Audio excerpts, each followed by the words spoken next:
Hey guys, I've been seeing loads and loads of comments recently that we should just hand Brian Shaw the World's Strongest Man 2020 title, thanks to the amount of athletes that won't be competing this year. For those that aren't aware, we're missing the top three from last year's World's Strongest Man, which was Martin Zlissis, Thor Bjornsson and Mateusz Kiliszkowski, as well as Konstantin Janasha and a number of others that competed at World's Strongest Man 2019.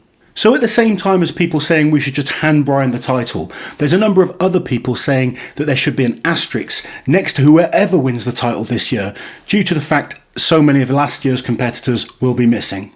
Well, Uncle Loz calls bullshit on both of those statements, and here's why.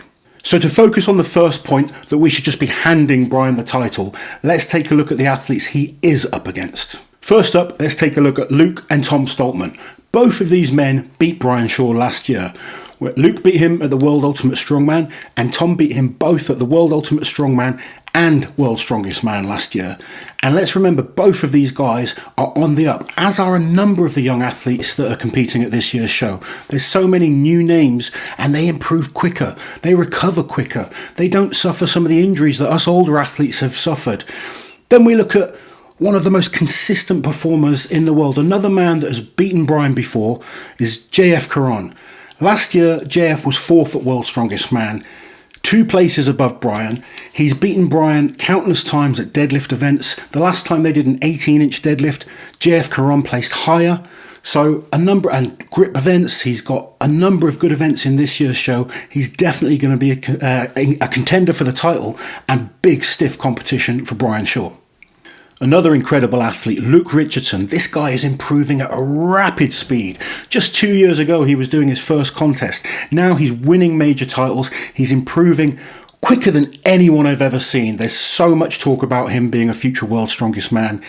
It's his first World's Strongest Man. I think it'll be a learning curve for him, but he's still a threat. He prepares well. And like I said, the speed that he's improving at is just phenomenal. Then you have Novikov, who unfortunately just missed out on the final last year, but when you look at his overall results in terms of international shows, he's getting better and better. And again, a young man. He's had this whole year to focus on training. He's not burnt himself out competing too much like he did last year. We don't know what kind of shape he's going to turn up in. There's a number of other incredible athletes this year that are going to be knocking on that door. Bish, Britain's Strongest Man this year, who beat Luke. He beat the Stoltmans. He's a very, very methodical athlete. These are a good set of events for him. He's trained all year, focused on this comp, as they all have. It's a very, very hard year to predict. But what I want to bring across is there is no given this year. Brian is the heavy favourite, and I won't argue that with anyone. But to say just hand him the title is ridiculous. Let's remember, you're looking at a man that beat Thor Bjornsson in 2016 when everyone said there's no chance in hell. People weren't even looking at me as a contender for the podium that year, and I still went in there and I managed to win the title.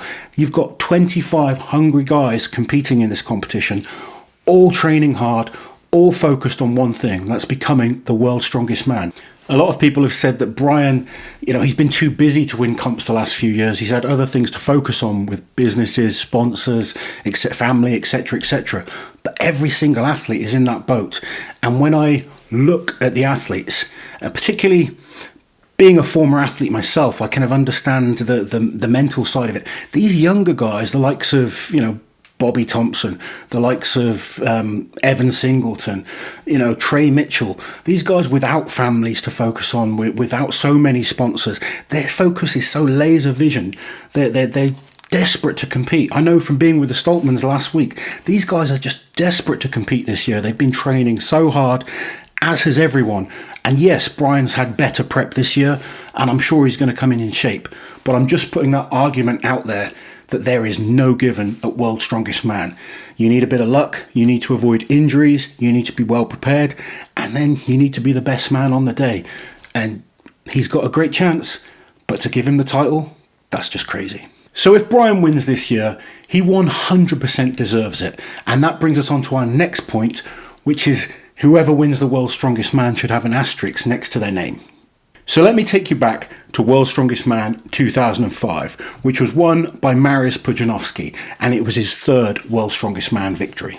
IFSA and World's Strongest Man had split, And the winners from 2004's the winner from 2004's World's Strongest Man, Vasil Verastik, and second place, Zydrunas Savickas, as well as every other finalist except for Marius, went to IFSA. Marius was the only finalist from the 2004 show that competed at World's Strongest Man 2005. Very different circumstances, but the same sort of thing.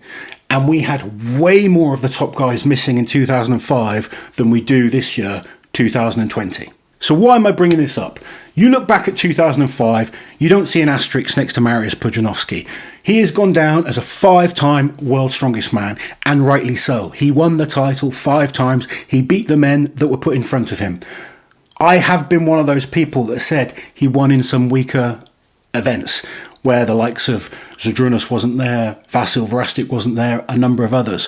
But 2005 gave us an opportunity to develop new stars such as Terry Hollands, Jesse Marundi, Kevin Nee, Dave Osland, and a whole host of other athletes that went on to win international shows and become awesome strongman stars. So to reiterate, you can only beat who turns up.